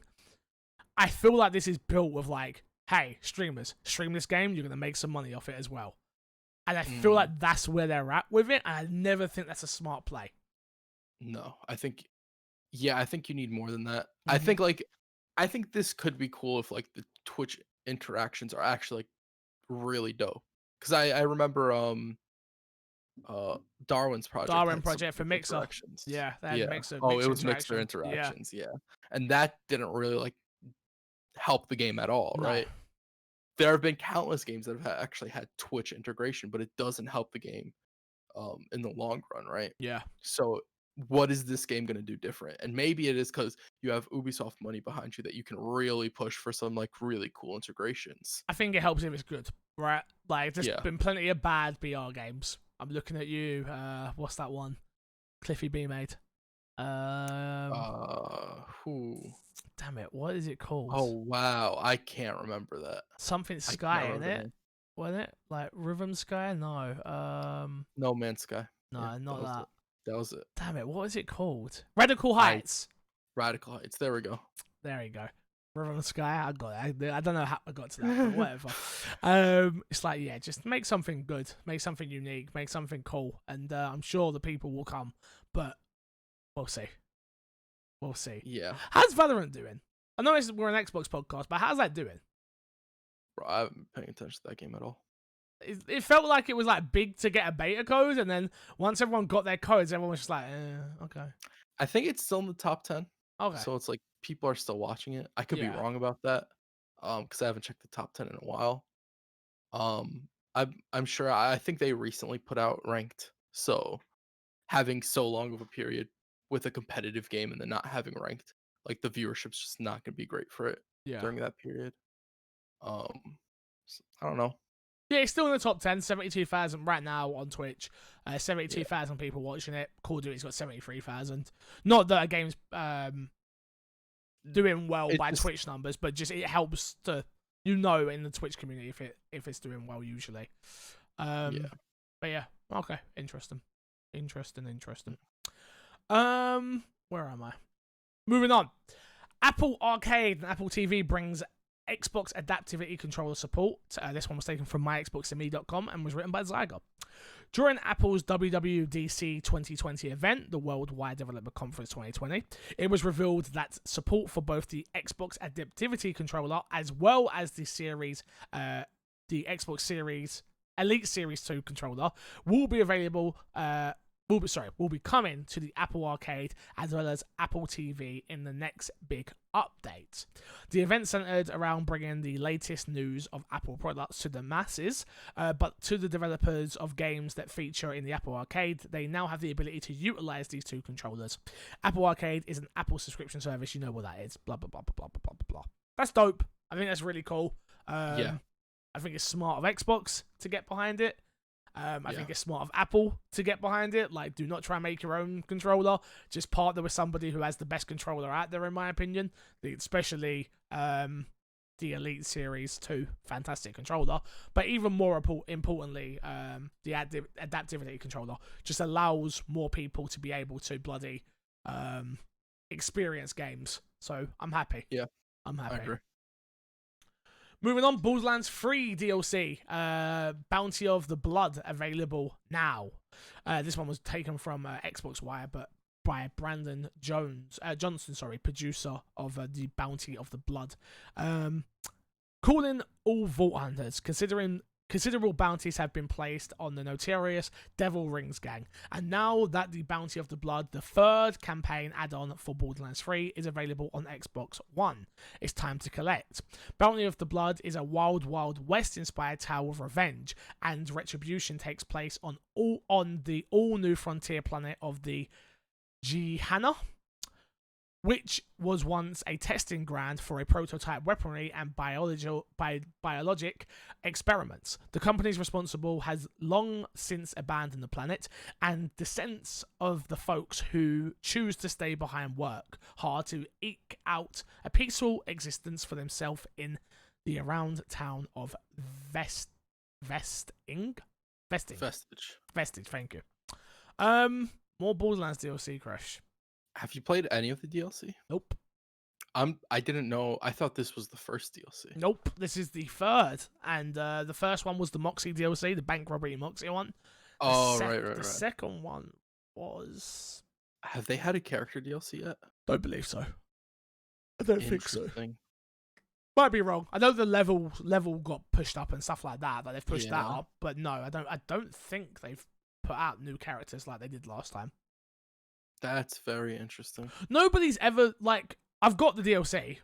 Yeah. 2K reached out to me and 2K have been talking. I'm building relationships with them, and they said, "Is there any games that I haven't got that I wanted?" And I was like, "Yeah, I'd love the Borderlands DLC." It's like, "Yeah, cool, we've got you." Sent me the code. But Hayley still hasn't even played the base game. I bought it for her day one, and she's still just like, "Yeah, whatever, we'll get to it." I'm like, "Okay, okay." It's never happening. Okay. No, it will. It will at some point. She's off for 6 weeks soon, so I'll need something to play the maybe then. afternoons. Yeah. Got it. Yeah, you never got into Borderlands the way I needed you to. Nobody else in my chat is into Borderlands either. So that's not true. Who do Little I see on it? Smitty Yeah. is the person you're gonna is good. No one in my chat, like I said, who can be there to play with me regularly. No shout out to you, Little Smitty, but you're just not there as regularly as I need you to be. Wants to play Borderlands, so I just sort of leave them to it, you know. Got it. Next up, Microsoft apologizes for getting your hopes up for the new Fable and Perfect Dark games. Microsoft Xbox boss Aaron Greenberg, marketing boss, sorry, Aaron Greenberg, has played down the significance of the recent registration of 2 Twitter accounts, @Fable and @PerfectDarkGame. Journalist Tom Warren tweeted news of the 2 new accounts, reported that both were only recently registered, the Fable one in March and the Perfect Dark one only this month, and noting that a Microsoft Xbox employee is following one, and the other is registered to a Microsoft email address. Xbox boss Aaron Greenberg responded to a tweet, however, stating, quote, "I know everyone is hungry for news, but sorry to get your hopes up. These accounts have been inactive for years.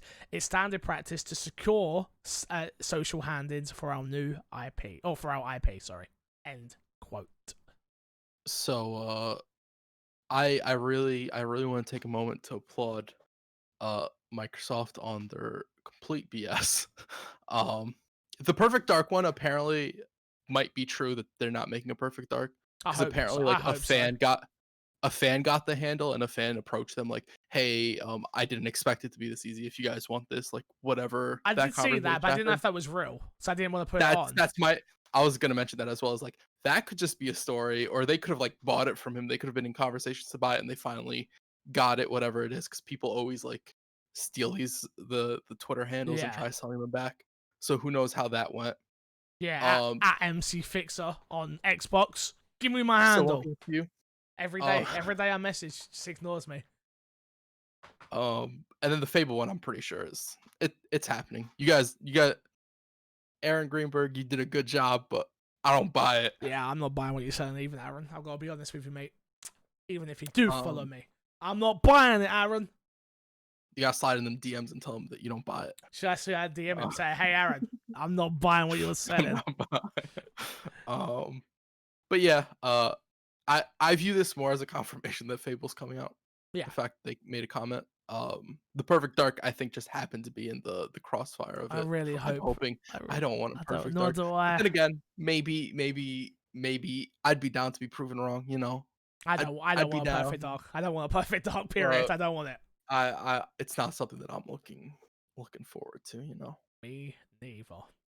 Let's get these last 3 wrapped up because we're going to go stream. Microsoft to permanently close all but 4 physical stores.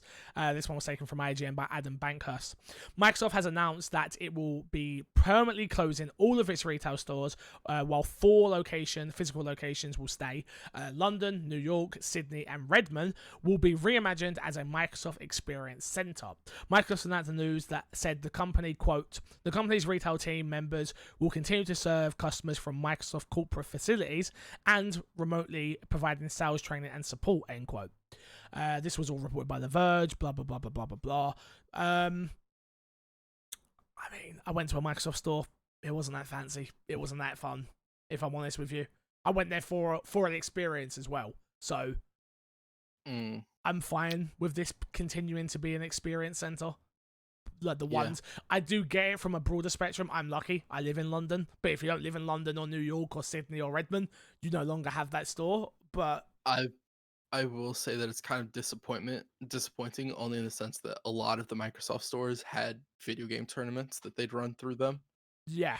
And those are going to be gone now, because I know War Dog's gone to a bunch of New Jersey. I know they've had them all over the place. So that is kind of like, okay, now that's completely gone. Yeah, you have to go to the big cities now to get them. If the big cities even do them. No, I think they will. I think that's going to be part of the experience center. I agree, but I'm just saying, like, an experience can be anything. That could like absolutely not be in their plan. But I do think they'll do them, and they'll probably be like bigger events now than they were. I think they'll make a bigger deal out of them because they are going to be so more honed in. And they can stream it on Twitch now to a bigger audience. Good point. That was the biggest like yay moment from all that. Was like, oh, does that mean Xbox already got a Twitch account? But does that mean they're actually going to start using their Twitch account for like press conferences? I'm like, yay! Could we start getting loot drops for watching definitely. Xbox conferences on Twitch? Definitely. Right? I don't have to be on Mixer to get my free loot anymore. Nah, no more. Games with gold this month. You have WRC. This is for July. WRC 8 FIA World Rally Championship available from July 1st to July 31st. Drunk Lords available April 16th to August 15th. Sorry. Saints Row 2 is available from July 1st to July 15th. The best Saints Row game. Yeah, no. Oh, no fight on that? Damn. Okay, No, cool, perfect. We've talked about this several times. Crash, depends what mood you get out of bed, fella. Who knows? Who knows? One day you're with me, one day you're against me. Who knows? No. You just weren't listening when I said that. I was. I remember us having the conversation. So why would you assume I was going to fight you on that? Sometimes you like to fight. What game would you say that I would say is the best? Smite. Smite is better than Saints Row as a whole. Juju is available from available from July 16th to July 31st. Sorry on that one. Crash. Is Coffee Talk off? Coffee Talk's gone, mate. Damn. It's on Game Pass. I got it anyway. Oh, good. It's Well fine. done. Let's plug and get ourselves out of it. What you got to plug this week? MyXboxandMe.com. We're getting articles. Again, youtube.com/MyXboxandMe. And twitch.tv/Kreshnik. Cool. July is my birthday month. I am going to be doing a birthday stream. My birthday stream is actually going to be a 24-hour stream. So I'm guessing I'm kind of having 2 birthdays. Probably a little bit cheating. So I'll probably stream on my birthday as well because my birthday's on a Monday. But the 24-hour stream won't be until the Friday. So July 20th is my birthday, but my birthday big blue blowout Fantastico 24-hour live stream where I'm going to be dyeing my hair, eating spicy hot wings. What else do we... Whatever other goals we've hit on the Twitch channel. We are less than 100 people away from 1,000 subscribers on Twitch. Well, what's the goal for 1,000? The goal for 1,000 is I will do a cooking stream where I make homemade pizzas because I've never made pizza homemade on stream before. That's what people want, and I'm gonna wear a Liverpool shirt for a month on FIFA Fridays. Yeah, sucks to be me. But yeah, we'll go from there and see what happens after that. But yeah, so 24th of July, if you can get the day off, or if you can just prepare the wife that you're gonna stay up. I'm gonna be playing games. I'm gonna be drinking. I'm gonna be very sleep deprived. It's gonna be a full shit show of stuff. If you can be there, I would appreciate it. There's nothing worse than sorting out an event, especially a 24-hour stream, and then no one being there because it just you get to a point where you're just like, why am I bothering? Yep. So whether you're in New York or London or anywhere around the world, if you can come and spend some time with me on the 24th of July, I would appreciate it. What time does it start? It's going to start at 7 o'clock in the morning till 7 o'clock, 24 hours from then. Yeah. Yep. Okay. Yeah, so it's my normal, because I start at 7 anyway. So yeah, that's what I thought. Knocking out the first 12 hours, simple. Yeah, to me, that's going to be the first 12 hours is going to be simple, but we're still trying to figure out where we're going to do it. Whether we're going to do it here or we're going to do 12 hours. I say 12 hours until whatever time Hayesday goes to bed in here. Then we're going to have a setup in the front room. So as I turn off, I turn that one on, and then we do the other 12 hours from in there. So yeah, that's the plan and that's the play right now. But okay, we'll figure it out as we go, right? Yep. Cool. Well, until next time, everybody, thank you all for listening, and I will keep reminding you everything else. Keep listening to My Xbox and Me. Make sure you go rate it, and goodbye. Goodbye.